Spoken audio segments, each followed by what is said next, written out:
Hello and welcome to another episode of the Grow Sanctuary podcast.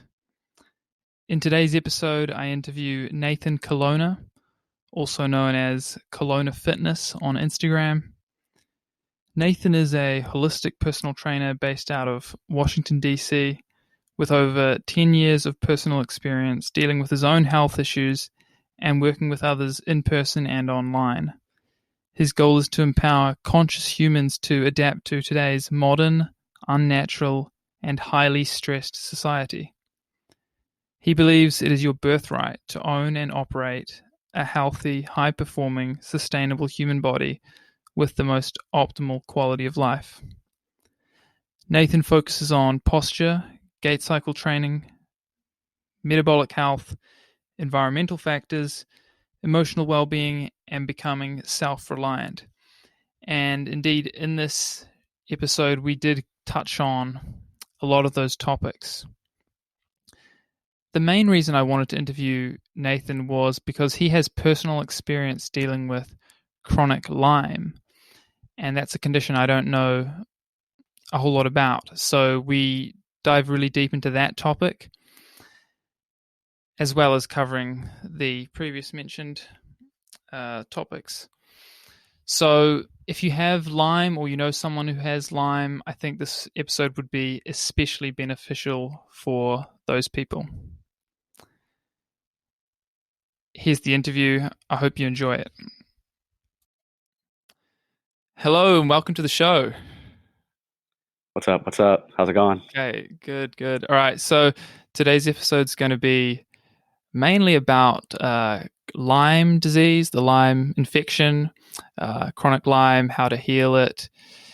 My guest today has a lot of experience with this, personal experience and helping others. So I don't know much about Lyme, so I'll be asking a lot of questions and not be talking too much, but I hope you enjoy it. So to start off, what is Lyme? Yeah, well, first off, thanks for having me. I really appreciate it. It's awesome to speak about this and get this information out there. But going into Lyme disease, it was something I had no idea about until, I was 18 years old and I woke up freshman year of college. I was 18 years old, woke up. I couldn't move out of my bed. I thought I was paralyzed. And my roommate looked at me. He thought I had a stroke because the whole left side of my body was pretty much not active. I lost a lot of nerve activation. And that's where I got taken to the hospital at 18 and spending about a week in the hospital doing a bunch of tests. I went through a spinal tap, a bunch of blood tests, and they were testing pretty much for everything. And after a week of spending a week in the hospital, doctors told me I was tested positive for Lyme disease. So I woke up freshman year. I was 18 years old in college. I was in the dorm room beds, and I couldn't get out of bed. I thought I was paralyzed. I was laying in bed, and my whole back was like frozen. And I was like, tried to look around. And I was like, what the hell is going on? And slowly got out of bed. And my roommate looked at me. He was like, dude, your whole left side of your body is like, looked like you had a stroke. He thought I had a stroke. So I was like, what the hell? What's the stroke? I didn't know anything at the time. And I looked at myself in the mirror. I'm like, oh my gosh, this is crazy.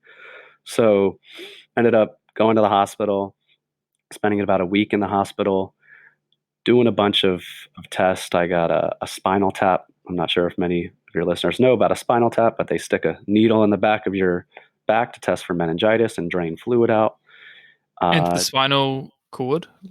Yeah, into the spinal, right in the lower back, right in the spine, to draw fluid out. Yeah, so I had to like sign a paper and waiver, and like you have like a 5% chance of going paralyzed for good. I was like, yeah, whatever. So after about a week of being in the hospital doing a bunch more tests, they came back and told me I had tested positive for Lyme. It was the Borrelia bacteria, and that's when they told me they were going to put a PICC line in me. And a PICC line is something where it's a little tube they put in your arm that goes all the way over above your heart so that you could, it's like an IV. You could shoot yourself basically with antibiotics or anything you want to put in yourself. So I had to go through a round of antibiotics it was 25 days.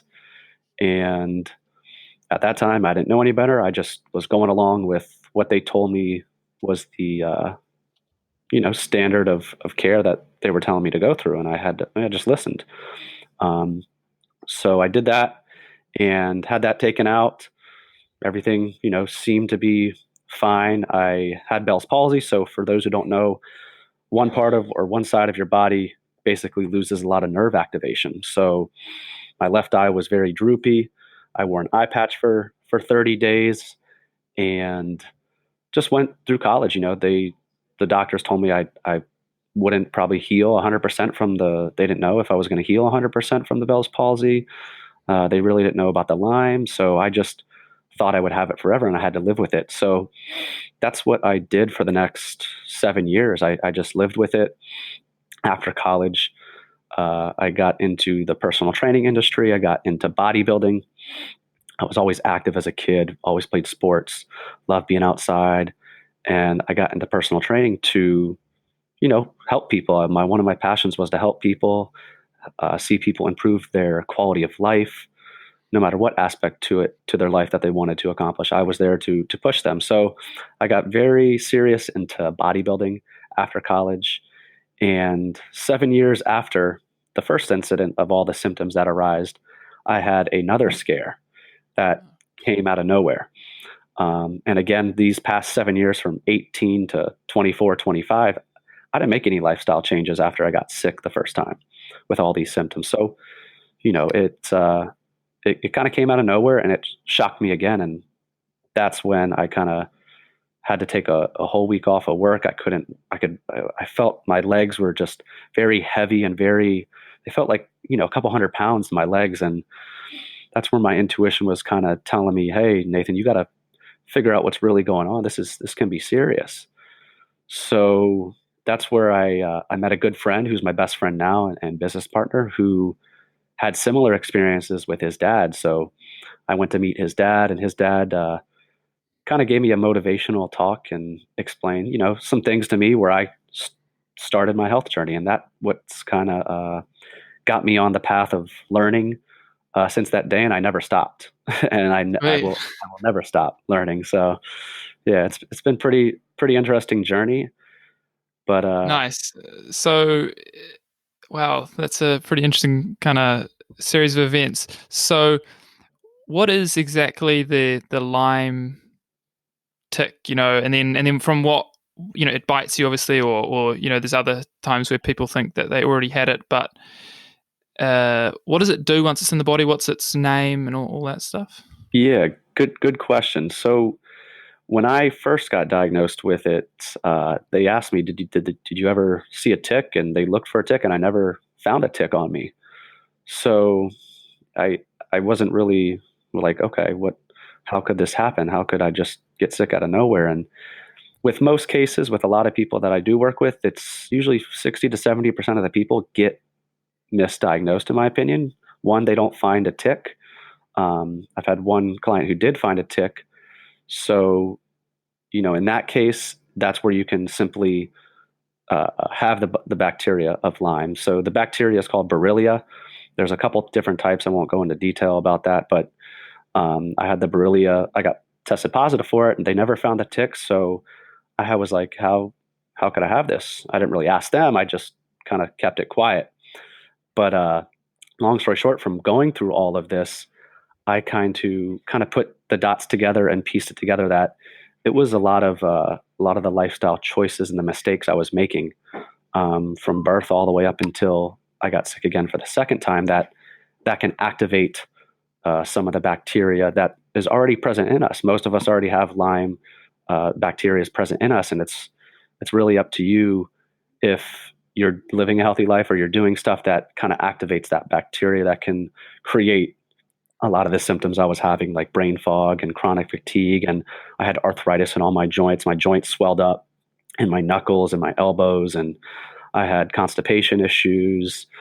The list went on. I was dealing with a lot, and at a young age, it's pretty scary to go through something like that because uh, you really shouldn't, in my opinion. You shouldn't have to go through something that serious at such a young age. So when I got sick again, that's what kind of ventured me into finding alternative ways, because I already knew the first standard of care that I went through with antibiotics and going through the medical system, that my intuition kind of told me to start to learn more yourself and ask questions and venture out to empowering yourself. So yeah, that's kind of went off topic, but And no, it's all good. And so this bacteria, the Borrelia, what sorts of conditions or activities or substances can activate it?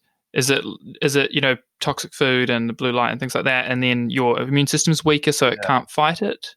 yeah, I think for everybody it's different, and you have to look at kind of your lifestyle of how you lived. So I'll kind of go through what I think a lot of the lifestyle choices I was making kind of created and built up all these symptoms that was shown to me in my life. So through my whole life, my dad was in the food business. He was a chef. He has all this food at the house when I grew up. Muffins, pastries, cakes, donuts, cookies, ice cream, you name it. It was a lot of processed food that I ate growing up as a kid. And as a kid, you can get away with it because your metabolism is high, your immune system's strong, you're active, your stress levels aren't as high.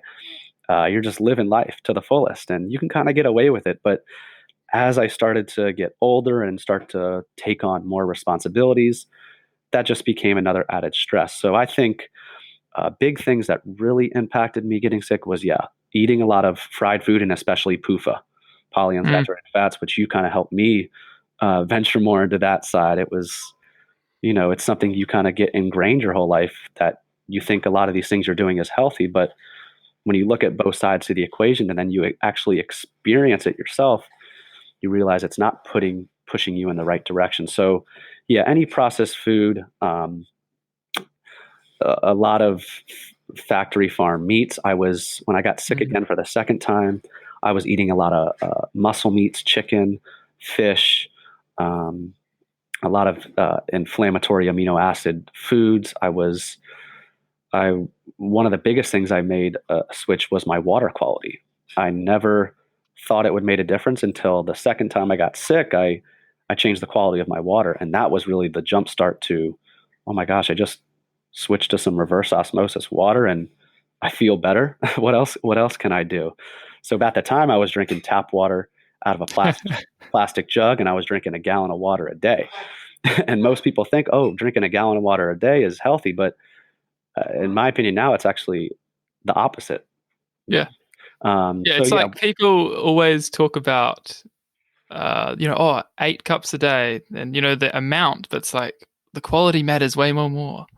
yeah, oh, 100%, 100% quality over quantity in every aspect to health. So let's keep going. We got water quality. The next thing was I got out of a negative work environment. I think that played a huge role. Was I was in the sales role. I was a manager. I was directing all these personal trainers, and you got to hit these numbers each month. And I was just around people that were always negative. They weren't uplifting. It was their way or the highway. So I think your environment where you're at most of your day is very important to look at, is to be aware of your environment. Okay, whether it's your close family, your best friends, your work environment, wherever you are the people around you? What do they say? The five closest people around you shape who you are. So Yeah. maybe Yeah, you maybe become the average surrounding of them. yeah maybe surrounding yourself with people that are more positive and are maybe more successful than you will kind of help elevate your potential. So that was a big piece to it. I got into the light environment shortly after the water piece. So that's where I didn't even realize at the time. I used to sleep with my phone underneath my head in college, and had the lights on all night, sleeping, going to bed late at night. So that was another step step to my healing journey. And of course, I didn't do this all in a week or two. This, for most people who don't know how far I've gone, this has been the past 3-4 years of experimenting and researching. So I'm giving you guys more of the overview. But yeah, the light environment, having the lights on all day, uh, also played a huge role. Light environment. Then, of course, that kind of went synergistically with EMFs. Didn't know anything about that until I got into the EMF aspect. And for those who are dealing with Lyme disease, that bacteria, the Borrelia bacteria, can activate through being around an EMF sensitive environment. So if you're in an environment with a lot of Wi-Fi routers, um, cell phones, towers, laptops, computers, anything electrical, they release that EMF frequency, and that creates a stress response to the body. So it can activate a lot of those bacteria of Lyme disease from being in a heavily EMF toxic environment. Yeah, I've heard of some studies that like definitely exist where they showed bacteria or a virus or something like that increasing from RF radiation, like from the Wi-Fi router or phone. Yeah, Like it thrives on that stuff, so yeah. If it's people pretty want to, toxic. people want to look more, I really got a lot of information off of the Blue Shield website. They have a lot of good studies. Green Wave, I don't know if you know Green Wave filters. They're the Yeah. dirty electricity filters that I have. They have a lot of good studies on there that explain it, how that affects the cells, and really it all stems down to that stress response, in my opinion. And that's what I kind of focus on is what was a stress to my body. I look at the physical stresses, the chemical, the environmental, the emotional, and the nutritional stress.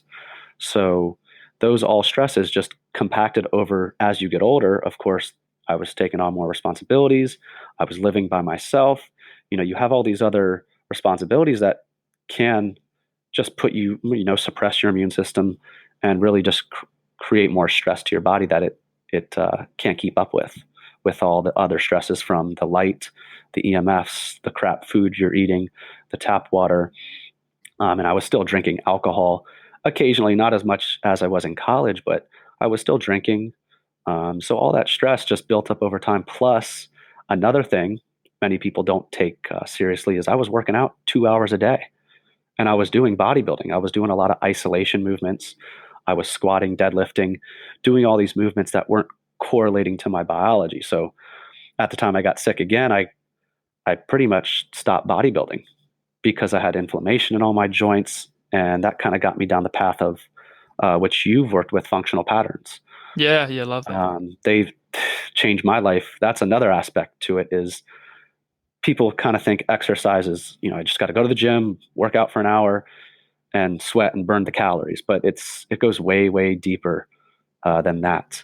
So that's another aspect to health is if you're already stressed, if you're working 10 hours a day, you got a 2 hour commute, you're around a negative work environment, you're stressed, maybe not doing an intense workout is going to benefit you.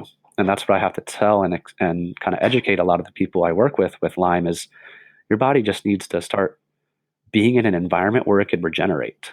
So maybe doing some sort of breathing technique or some myofascial release is going to be better for you at your healing journey than going to the gym, doing an intense workout where you're expelling a lot of CO2, you're under bright lights, you're around all these people with EMFs, and that could actually be pulling you back in the wrong direction than actually supporting your body.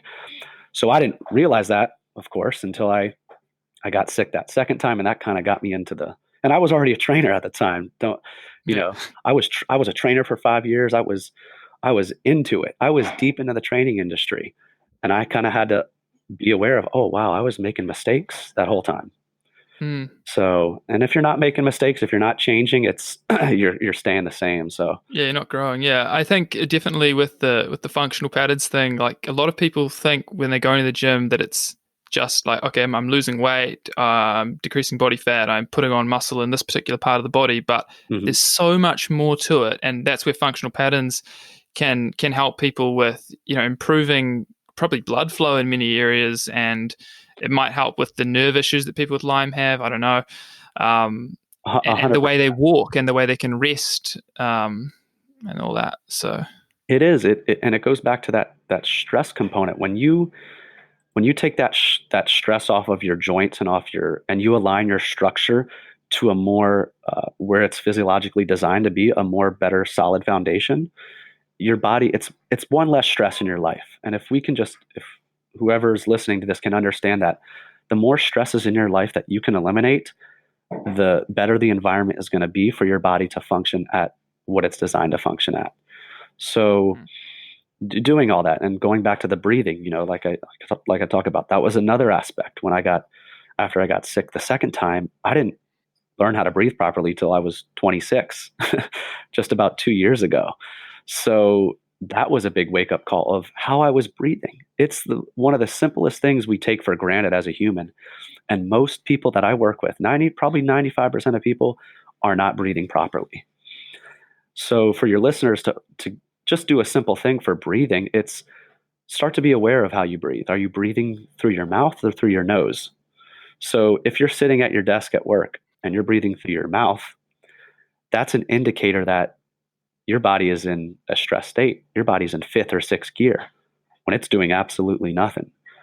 So if you're doing nothing and your body's in fifth or sixth gear, that means it's in overdrive. When if you're doing nothing, you should be breathing through your nose. That's a sign that your body's in a relaxed state. So I think breathing is also a great aspect to help. It's something free that you can do, and it's very empowering to learn how to do breathing techniques and how it can drop your stress response very quickly. Yeah, and did you ever? Because I'm doing it at the moment, and I've been doing it for a while.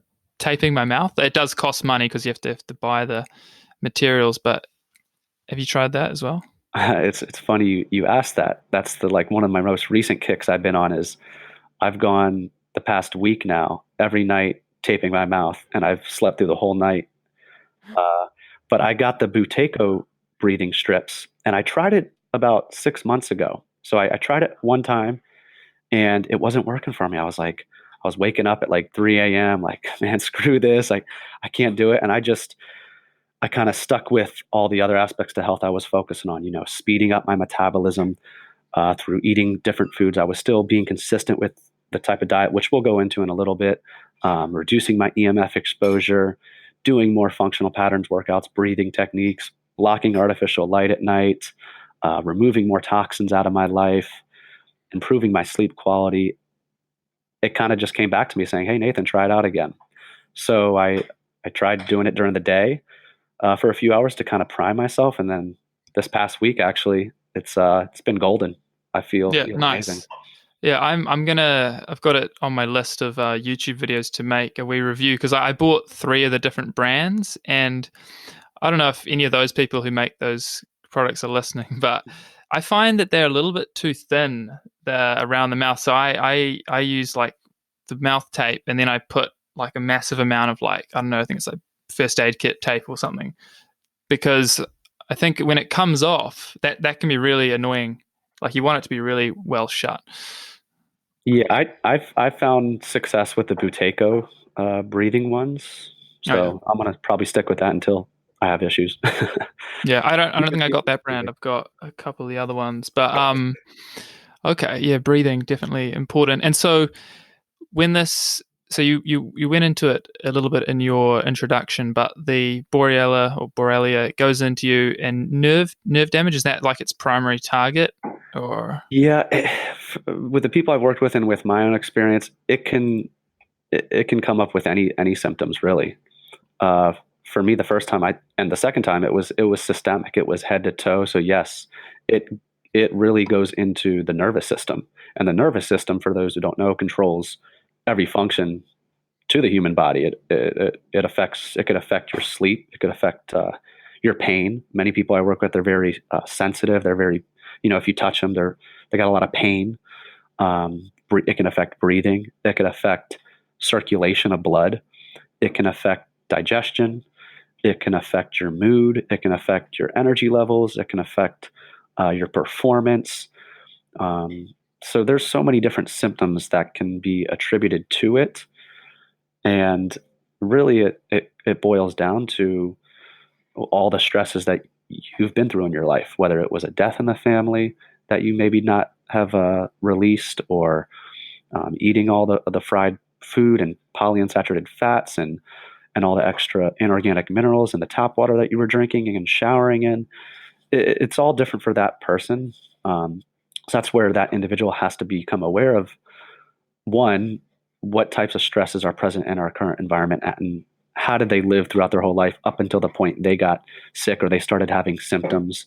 I think that's a very good starting point to look at those and take everything into account, because it's never usually one thing. It's usually a holistic approach to having, that those symptoms kind of arise, if that makes sense. Yeah, and this is just a question I thought of. Do people with Lyme, whether they got it from the tick or it was already in them, whatever, either way, do they have to be careful about going into the forests and bush, like, because they could get it? Are they more susceptible to it or anything like that? I wouldn't say you're more susceptible to it. I'm sure, of course, you're taking the risk of going out into the woods, of having high grass and your skin exposed. Yeah. So many people that I do work with, and myself after I got the incident, yeah, you kind of have that fear of not wanting to go outside, of just wanting to to stay in your little bubble. And that's what I was doing. I was just kind of staying in a bubble, and I feel like that can kind of get you trapped. It can kind of get you in that, keep you in that fear state.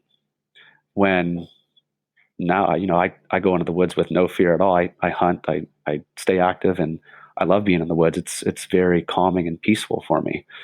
So I don't, I guess it goes back to the perspective aspect to it. How Yeah, can and I guess like you could obviously, if someone was like super, I don't know, paranoid about it, they could put on like skins, those like sports, Mhm. the tight pants type things Yeah, underneath. like compressions. Yeah, that's what I meant. Yeah, Yeah, you and could that put would protect compression. you. Yeah, it's definitely going to help if you have some sort of compressions and you put some high socks on and you tuck in your shirt. And yeah, I mean, you're definitely going to elevate your chance of not having something on you. But you could always check yourself after if you're really concerned. I always do. If I go on a hike, I always check myself after. And as long as you pull it off and you find it within a quick time period and it's not on there for a day or so, I think you're gonna of course limit your risk of it biting you and Yeah, infecting you again. this might be another sort of total beginner question, but like, are they that obvious? I thought I had the idea that they were quite small and you could easily miss them. Yeah, that's a good question. They can be very small, so if you don't have good eyesight, it's going to be tough for you Yeah, to see. But yeah, they could be probably. I mean, I've seen them as small as like maybe like a quarter of, maybe probably like a 16th of your nail, of your pinky nail. yeah, yeah, yeah, They could be very very small, like a little, you know, I don't know what else to explain. Kind yeah, of and they're, correlate they're to just you, but black, I guess. yeah, they're black with legs that kind of go out in different directions, and they usually be just stuck on you, so you got to kind of like peel them off, and once you get them off, you just want to burn them, Yeah. basically. Is it like a parasite technically, or is it just an insect, or is it a parasite? I think it's categorized as an insect. Yeah, Okay. just an insect. They're usually going to be, of course, in a lot of heavy animal populated areas like deer, high grass. So again, if you could, it goes back to that mitigation aspect. If you can just, Yeah. if you're really concerned, then yeah, stay away from those areas. But ultimately, the biggest part I want people to understand is your stress, your kind of perception to that is going to affect you more than it actually biting you and affecting you, if that makes sense. Mm. So you stressing out about it, just thinking about, oh my gosh, I have to go out there, or whatever it may be, that I think is going to affect your physiology of your health more than you actually having that tick bite you. Okay. Yeah.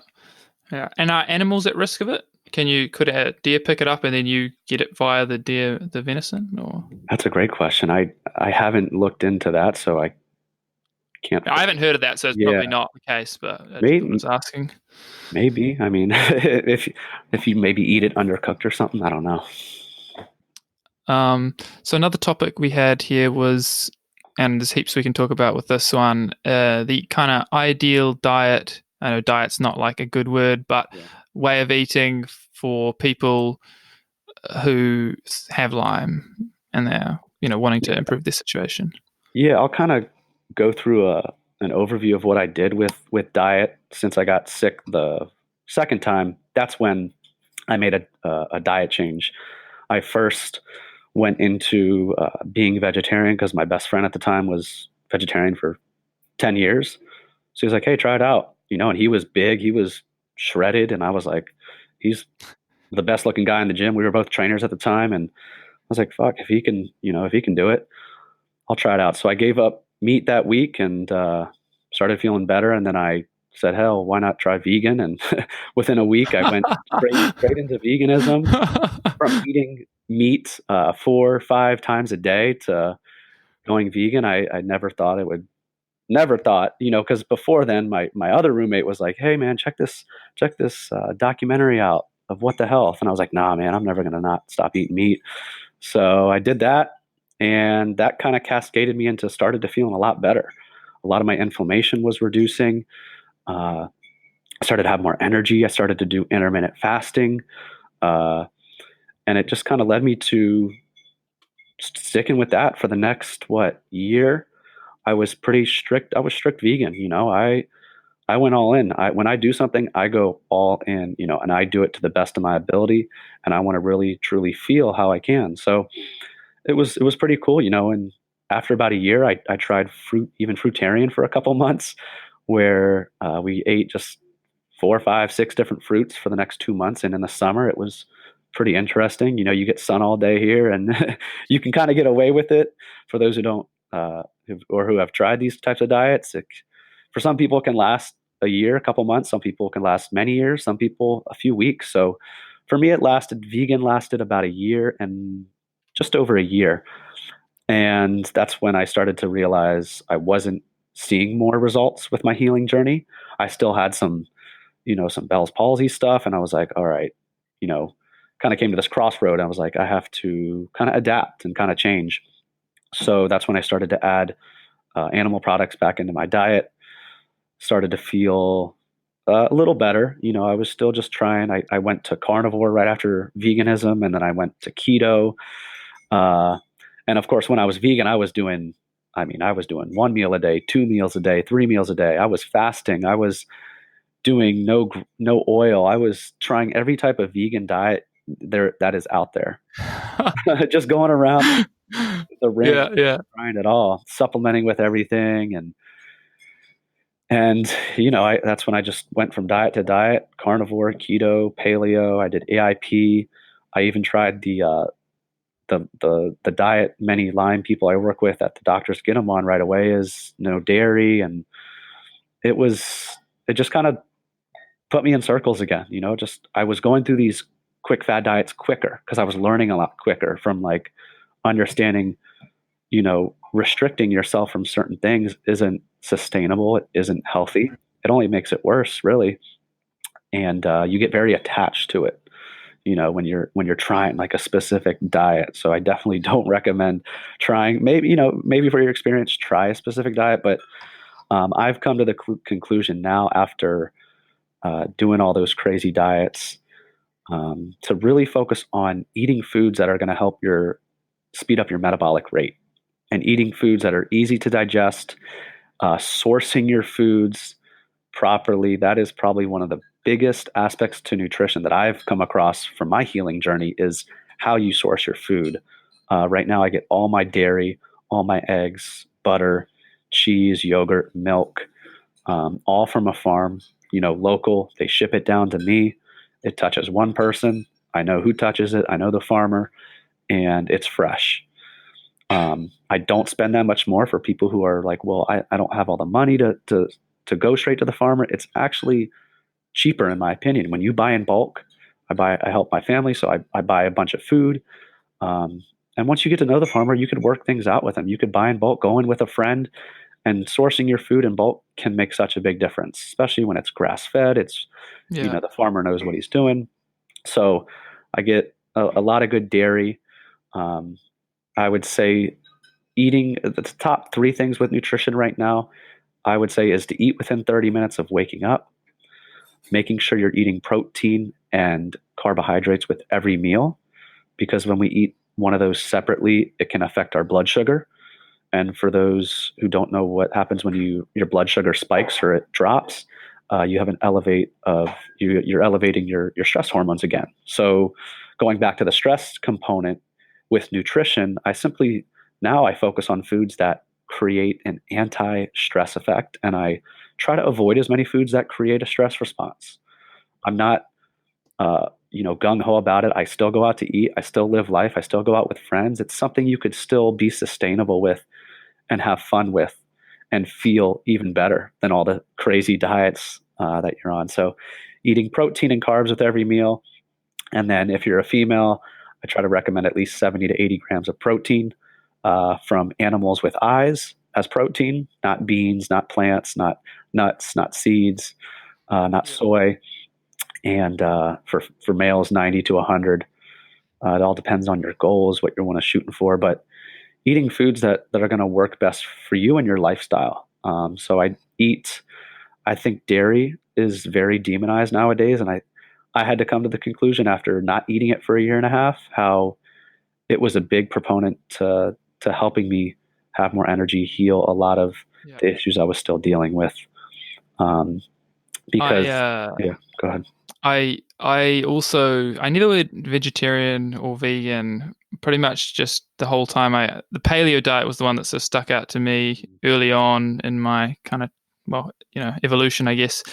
And I sort of stuck with that, and I basically just avoid grains and legumes and stuff. But uh, with your dairy thing, I did go through a period of thinking dairy was bad. I was brainwashed. I thought that Oh yeah. I thought that dairy was bad, and I thought I bought into the whole it's bovine fluid and all this sort of silly vegan stuff. But I never went off meat. I always kept eating that because that made logical sense to me. But then I learned about raw dairy and like small farms doing it right. It's such a huge difference. And I think what you were talking about with your reasoning, or maybe your friend's reasoning for going vegan, like the CAFO thing. So people learn about some of the bad farming practices and the bad animal processing practices that exist, and Mhm. then they use that as their reason to say all meat is bad. But it's not the case. Like, you've been sourcing from good farms, I source from decent farms via butchers, and Yeah, yeah, you have a great it's a huge.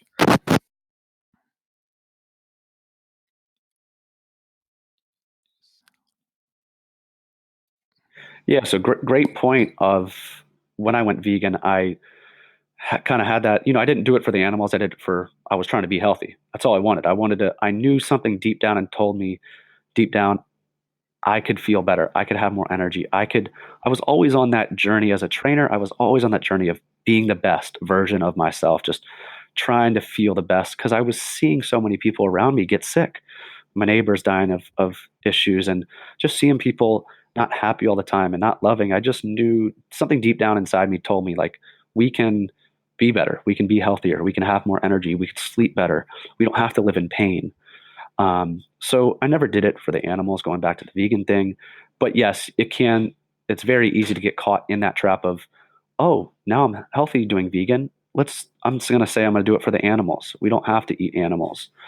But yeah, coming back to what I'm adding animals back into my diet, and I was always a hunter growing up. My dad brought me up hunting and fishing, and it was something in my life. And I think it's a very important piece to health is you have certain proteins you can only get out of animals, and those are the strong proteins that your body is going to be able to use and are the most bioavailable form. So your body needs certain things to physiologically perform at its best, and that is sugar.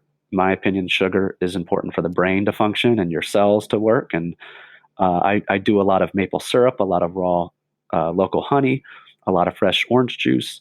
I do milks. I do apple juice. I do a lot of these carbs, like fruits, that are easy for my body to digest and use as energy. So if you're looking to just be healthier, focus on most of your day of those types of carbohydrates and try to avoid more of the complex carbs. I know many people think complex carbs are the way to go, and I thought that for many years. But in my opinion and my experience working with people, easy to digest carbs are going to allow your body to use them more for energy, and it's easier on your system. Um, Mm. and protein, I recommend protein that's going to create an anti-stress effect. So wild caught uh, shellfish, pasture raised eggs, um, a lot of gelatin and bone broth. I do a lot of chicken feet soup, a lot of bone broth. I do organ meats, not as much as I used to, but I'll do an organ meat here or there, couple ounces a week. I'll do a lot of milk, a lot of yogurt, a lot of cheese, a lot of cottage cheese, and I feel amazing on eating about 50% of my diet from dairy. And for me it took some time because I do work with a lot of Lyme people that they are told they're lactose intolerant. But actually, one of my clients I'm working with now, he was told he was lactose intolerant, and now we're getting him slowly to incorporate dairy back into his diet because I explained to them the importance of calcium, and that's really the best source of calcium. How it's an anti-stress to the body, it strengthens the immune system, and it helps the metabolic rate speed up, so it can kill pathogens. It can kill these bad bacteria that are wreaking havoc on our body. So really doing it slowly. I had to go back into it slowly, of course, because when I first got the milk and the dairy, I was like, yeah, whatever, just go right in. And I had to slow down because I felt the bloating. I was like, okay. I took it, a tablespoon a day for the next month, and then I slowly added it up. And many people don't know you could build up that lactase enzyme again when you slowly add in dairy back into your diet. So if you're going to add dairy back in and you haven't been eating it, maybe start with like a Parmigiano Reggiano cheese, something that's little less harsh than maybe like a milk or something like that. Yeah, I think the higher fat, more fermented, definitely raw forms of dairy are going to be easier for someone trying to get started if they're worried about the lactose component. Like I'm pretty sure Parmigiano Reggiano is like, it might even be lactose free. Yeah, I think like really low levels. I'm not 100%, but yeah, it's a DOP, so they have to let it age for 24 months in Italy, and it's made in a specific spot. So not I enjoy it with honey. It's probably one of my favorite snacks. Yeah, it's a real nice When cheese. Yeah. Another thing I thought was worth mentioning is, there might be a vegan listening or someone who might say, hey, but like you're talking about all this protein stuff. I can get my protein from this and these lentils and these tofu and this other stuff. But like protein, I mean, that argument in and of itself is flawed because, as you mentioned, there's the strong proteins, weak proteins, there's bioavailability issues. So there's that component. But there's also the fact that fat-soluble vitamins. So I'm a member of the Weston A. Price Mhm. Foundation, and they talk heaps about that. That's one of their main things. And you're not going to get enough of the fat-soluble vitamins on a vegan diet, are you? In my opinion, no. It's only going to become a matter of time, depending on what you grew up on and how Yeah, you were exactly. raised on what type of foods. For me, I didn't have a lot of good fat soluble vitamins as a kid. So that's one of the aspects to my journey that I got sick really quick from. Is I didn't eat a lot of that. My mom didn't eat a lot of it. She was definitely deficient in copper, bioavailable copper, like most people are. And these essential minerals and fat soluble vitamins are very important for our health, our spine structure, our teeth structure, our immune system. Like Weston A. Price talks about. For those who don't know, that's what kind of got me back into animal products as well. Was learning that no one ever taught me any of these important nutrients that we can only get from animals.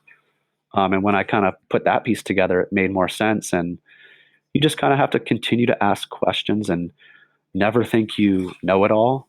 And for me, it's like the more you know, the less you know. And you're just continuing to learn and learn. And if you're always willing to ask questions and change your belief systems and not be too attached to what you're doing, then I think you're going to set yourself up for success. But Yeah, I think being like open-minded is so important for health and other things, just being willing to hear other opinions. And that doesn't mean you have to listen to every other opinion because there are definitely a lot of dumb opinions out there. But, if someone comes to you with reasonable logic, reasonable evidence, life experience, why not just listen? You don't have to do it, just be open to it. And another thing you mentioned with what you grew up on with regards to the vegan diet thing, I think that's a huge factor. There's people that mum and dad ate a lot of meat, dairy products. They ate it growing up, and then they transitioned to vegan at, say, I don't know, 35, and they do it for 5 years till 40, and then they can say, "Oh, look, it's fine. I'm fine." No, you had massive B12 stores. You had you were prepared for it. Try doing it for like 6, 7, 8, 20 generations. It's not a fair test, is it? it's not. That's why you cannot compare. You cannot compare anybody really saying, oh, well, this person did 10, 15 years. Yeah, it's you can't. It's not comparing it correctly. So yeah, it all depends on what you've been through in your life, how many stresses you've been through.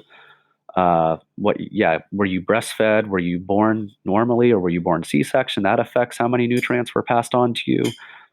Oh, Were okay. you given breastfed, or were you given soy formula?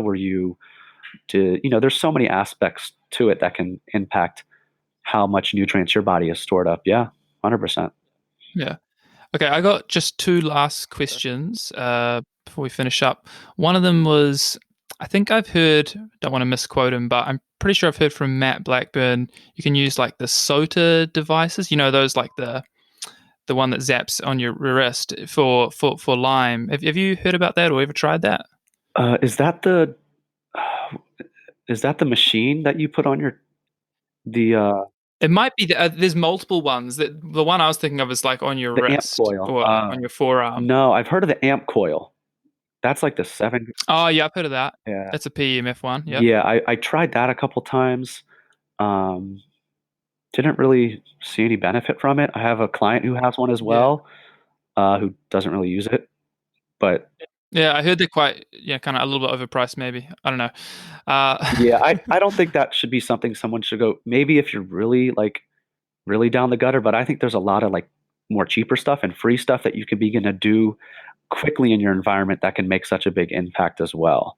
Um, and going back to, when I got sick a second time, I think one of the biggest changes that I made and the mistakes I was making up until that point was my perspective of Lyme disease, of thinking I would have it forever.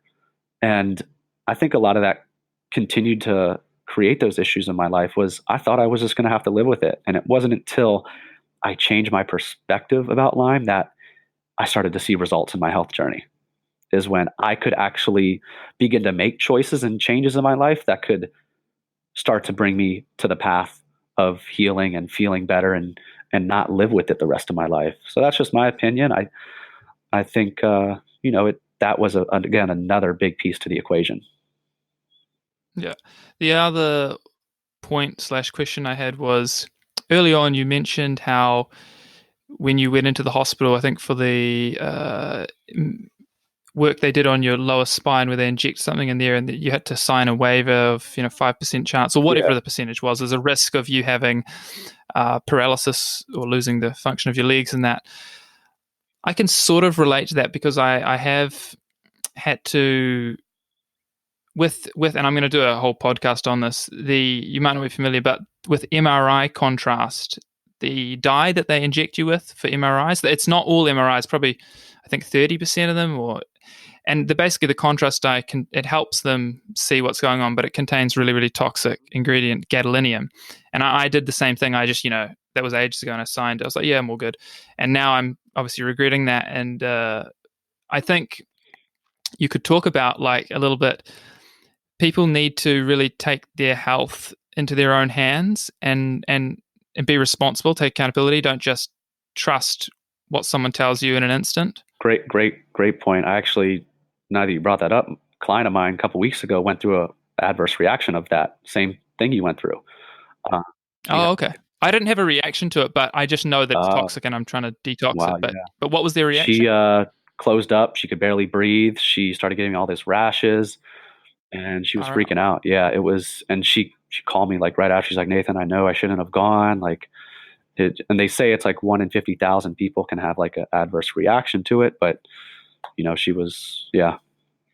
And with Yeah, it it's all goes back to, yeah, that lifestyle of understanding how many stresses in your life and just being aware. So being aware of if that choice you're making, and it's hard for most of us to understand, is it supporting our goals or is it not? Because when I was a bodybuilder, I didn't realize most of the stuff I was doing was not pushing me in the right direction. I was lifting weights, I was staying up late, I was getting up early, I was around a lot of bright lights at 5 in the morning training clients. I was mm, still eating like crap. I was still drinking crap water. So it's yeah, you have to begin to have this deep down desire in you to want to be better and learn more and be healthier. So yeah, I think empowering yourself is one of the most greatest feelings that you could do, is when you realize that you can make the choices that uh, make or break certain things and prevent certain things and can cause certain issues, then yeah, it's something we have to think about and we have to be aware of, because it is easy to go through this life very mundane, very routine oriented. As humans, we're habitual creatures, so it's not a bad aspect to life, but sometimes it can pull us in the wrong direction. So, and everything in our life, I think, happens for a reason. So, just taking it with either the mindset, how can I get better from this situation? What can I learn from it is a great question to ask, instead of why is this happening to me? I hear most people that are in the environments where I go, and people think life is happening against them, and usually that's not the case. It's just trying to teach you something. And if we could take that as a teacher, and we're here in this life to learn and experience life to its fullest, I think that can help everybody who's listening to this out. Yeah, totally agree. Now, okay, on that point, we'll wrap it up. But where can people find your work? Get in touch with you if they're interested in advice. Yeah, great. I have a website, me and my business partner. It's called stresshabits.com. We're actually in the process of updating it and switching it back to our original name called consciouslift.com. So for those who are interested, you could probably put it in the notes below. Stress Habits is Yeah, we'll do. stresshabits.com. I post blog posts weekly there of all aspects to health, of how you can improve the quality of your life. If you want to reduce inflammation, if you want to sleep better, if you want to increase your energy levels, have less fatigue, digestion. I go into all of it because I think it's all very important for you to take your health into your own hands. So I put blog posts there. If you want to schedule a free consultation, I have that right on the website, where I can send you an easy background questionnaire and just get to know you more and give you my advice and my recommendations, and you take what resonates with you. We do have for those who are more into fitness, I have a mobility guide up there that kind of gets you right into trigger pointing. I know we didn't talk about that much. We did a little, but trigger pointing and Yeah. doing your own myofascial release is also great tool that you can use if you're dealing with Lyme disease, because that can help work out a lot of the built up lactic acid, a lot of the built up calcification that comes from, for me, a lot of the nerve destruction from Bell's palsy and a lot of that stuff. So that's all up there on Instagram. It's Colonna_fitness. I post pretty much my blog post up there, some videos. I have a lot of great info on my Instagram. You can see basically the journey I've been through my Instagram, how I've changed certain ideologies, and I keep it up there. And I just, I'm open to learn more, and I'm open for anything. So I try to keep an open mind. I'm always willing to grow. And yeah, follow me, hit me up, and look forward to connect with all you. Awesome. Well, thanks for coming on. I think it's been a really good episode for people to learn about Lyme, but also general health information. So it's been good. I'm glad I asked you. So thanks for coming Yeah, on. of course. I appreciate it, man. Thank you for having me. Sweet. Catch you later. Peace. Well, there you go, guys. That was Nathan Colonna, aka Colonna Fitness. It was really cool to have him on the show and explain the basics of chronic Lyme. I definitely got a lot of value out of that. I really like the fact that he is into self-sufficiency and things like hunting in terms of people's health, because I really do think that people getting in touch with their food and closer to their food source and getting into nature as well is really good for community health and health on an individual level, and also for local food security and food resiliency. So I like that he promotes that. Definitely go check out his Instagram, Colonna Fitness. He shares a lot of good information there. If you're interested in hearing or seeing more of my work, I have Instagram, Grow Sanctuary, this podcast, obviously, YouTube, Grow Sanctuary, and a website, growsanctuary.com. On Instagram, I share a wide variety of content, health, environmentalism, farming, even sometimes just I make some memes.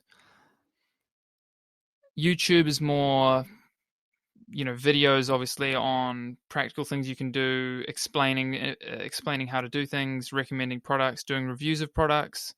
And the website is kind of where I collate all of that stuff and also have kind of a list of recommendations of people to look to for advice, organizations, and products that I think are good. So check those out if you're interested.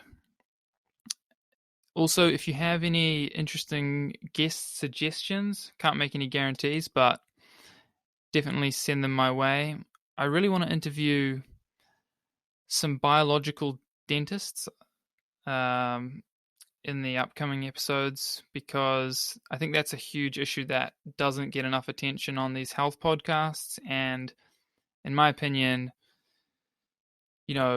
obviously, we don't want any problems in any part of the body, but I think the dental problems are probably some of the worst problems to have for health, because it affects so many other things. So I think, it should be a high priority. So I want to interview people on that topic. But yeah, thank you for listening, and I'll see you in the next show.